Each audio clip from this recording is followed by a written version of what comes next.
观众朋友们好，这里是大时局，我是王真。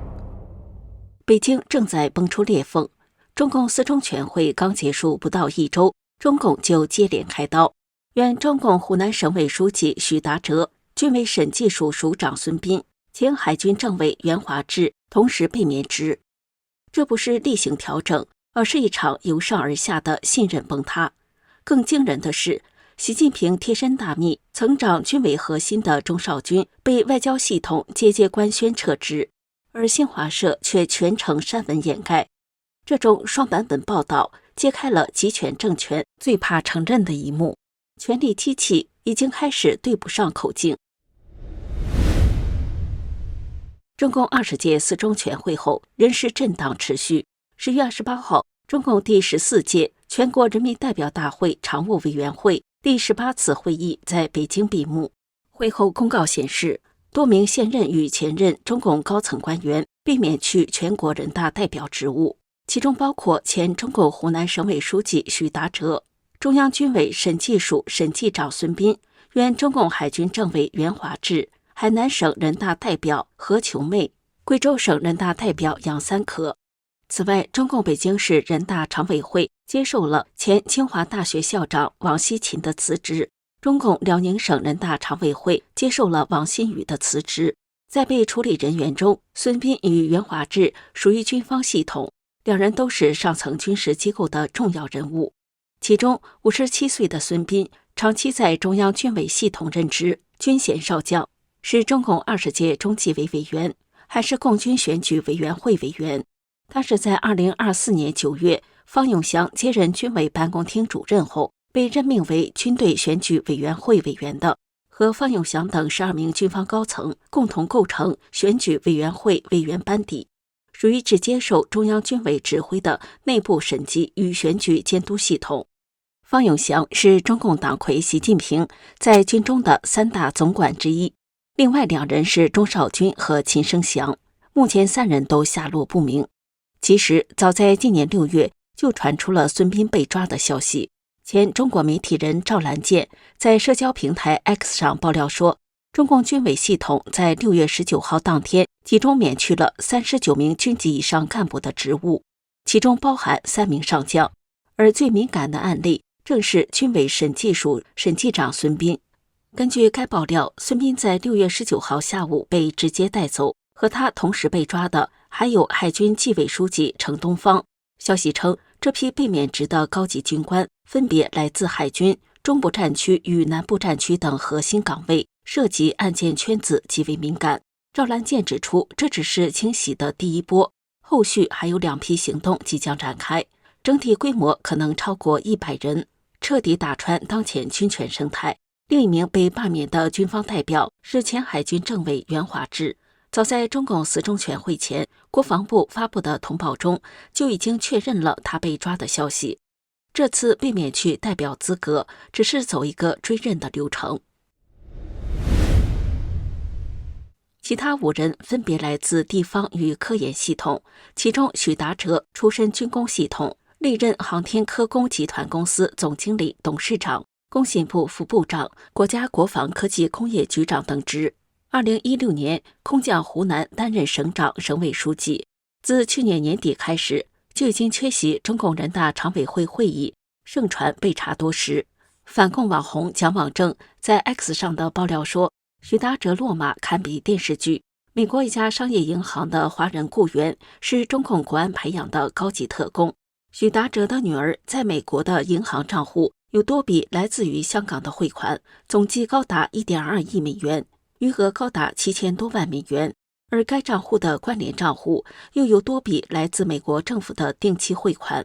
目前，许达哲和他的女儿以及许达哲的嫡系张忠阳，前中国航天科技集团董事总经理、党委副书记都已经被抓。从许达哲的被罢免到孙斌、袁华志的出局，人事震荡呈现出由地方到军方、由文官到将领的全面化趋势。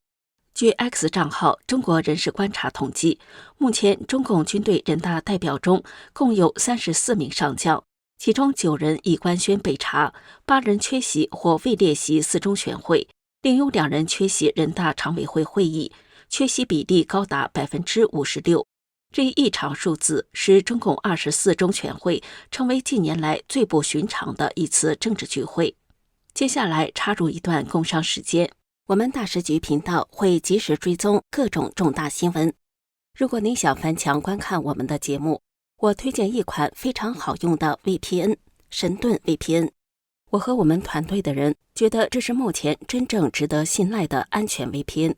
为什么这么说呢？很多人可能都在用 VPN， 但是传统 VPN 存在一个问题，它只用一台伺服器，资料经过加密传到 VPN 的伺服器，然后由同一台伺服器发送出去。也就是说，它不但知道你的来源 IP， 也知道你连去哪里。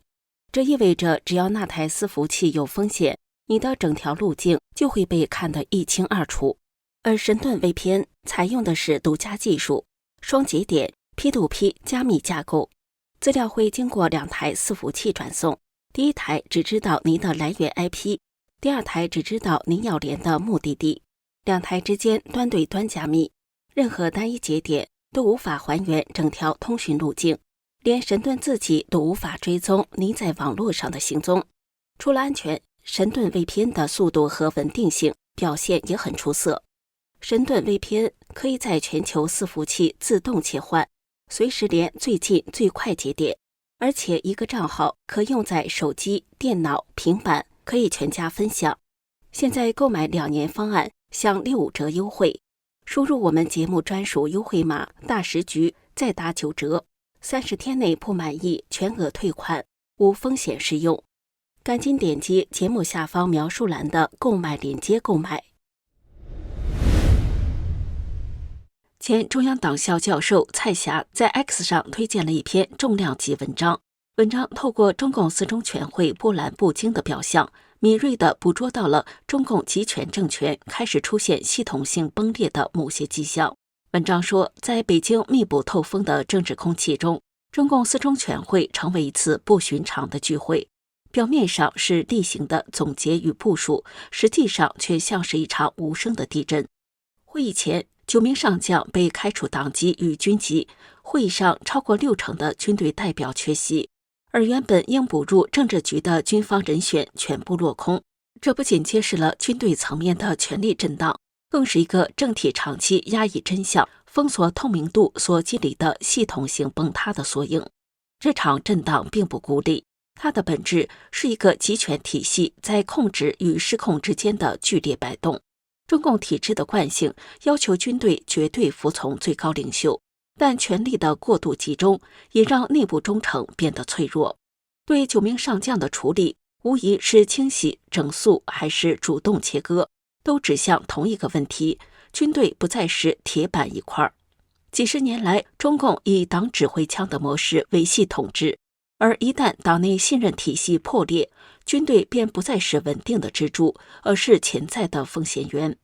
事实上，军队问题并非突发。自火箭军高层接连落马以来，从装备部到后勤保障，从导弹指挥系统到采购链条，几乎所有环节都暴露出腐败与权力交易的深层结构。那并非单纯的军纪问题，而是制度性贪腐的延伸。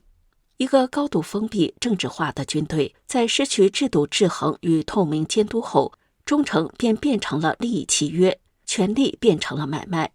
所谓军权斗争，其实是内部资源争夺的结果，而非理念之争。与此同时，领导层面临的困境也极为尴尬。习近平以整军反腐为名确立个人权威，但这种权威本身建立在恐惧与清洗之上。9名上将的被捕并非巩固权力的表现，而是信任体系的再度崩塌。一个需要不断清洗的权力机构，意味着它无法通过制度维持稳定，只能靠不断制造敌人来延续控制。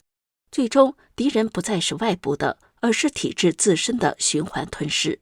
文章认为，外界许多分析试图用派系争斗来解释这一切，似乎只要找到权力的赢家与输家，就能理解中共政治的全部逻辑。但这种叙事忽视了更深层的现实。在一个没有政治透明、没有公众监督的体系中，谁赢谁输并不重要，重要的是，整个系统正在失去合法性的支点。军队动荡不是权力调整，而是信任危机的显现。上级不信任下级，下级害怕上级，忠诚不再出于信念，而是出于求生。张生敏的升迁更像是一种政治妥协，他被提为军委副主席，却没有进入政治局。这种非典型晋升，既反映了权力格局的混乱，也暴露出体制的不稳定。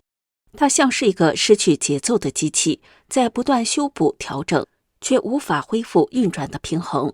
军中、党内、舆论场三者之间的裂缝正逐渐扩大，而当内部恐惧扩散到民间舆论时，整个政治结构的脆弱就再也掩饰不住。在这种背景下，中共四中全会的沉默反而比结论更具象征意义。没有新的政治局委员，没有制度改革，没有路线调整，只剩下一种冰冷的延续感。体制在继续，但活力在衰竭；军队在整顿，但信任在消失；领袖仍在讲话，但无人真正相信。这样的政治生态才是最危险的状态。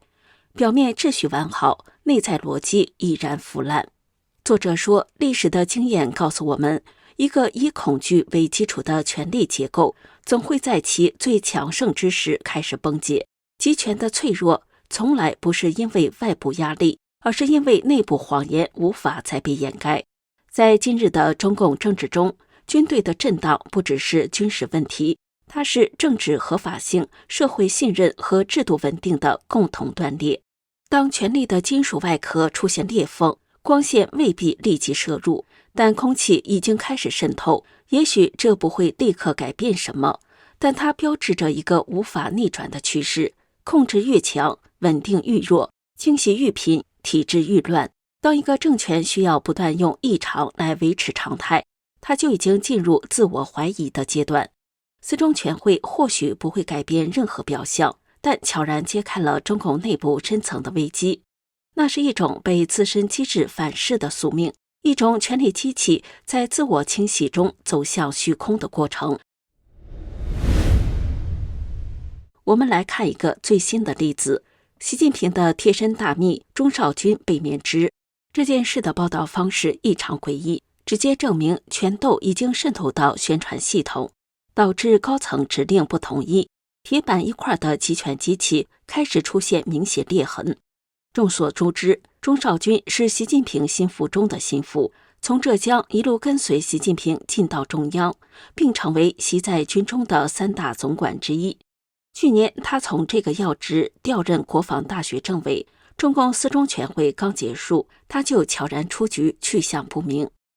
10月25号晚，中共驻朝鲜大使馆在平壤举办抗美援朝75周年纪念招待会。大使馆的官网报道中明确提到，正在朝鲜访问的中共国防大学政委夏志和率领的中共军方代表团等140余人出席，还大段引用了夏志和中将的讲话，图文并茂，有声有色，间接向全世界宣告了钟少军的去职。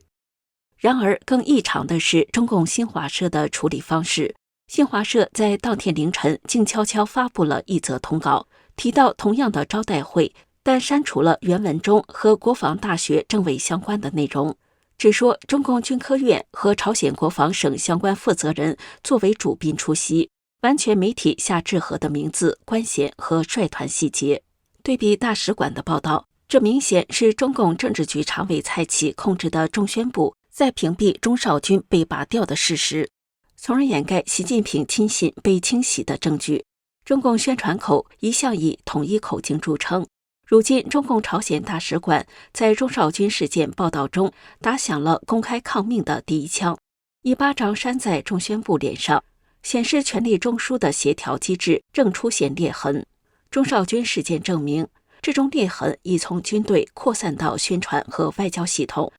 而集权最怕的就是谎言无法掩盖。历史上，苏联崩溃前也是宣传机器失灵，德国柏林墙倒塌前也出现了同样的问题。今天的中共似乎正在步上后尘。这里是大时局，感谢您的陪伴与思考，请订阅、分享并打开小铃铛，一起在动荡中坚守真相，在黑暗中点燃希望。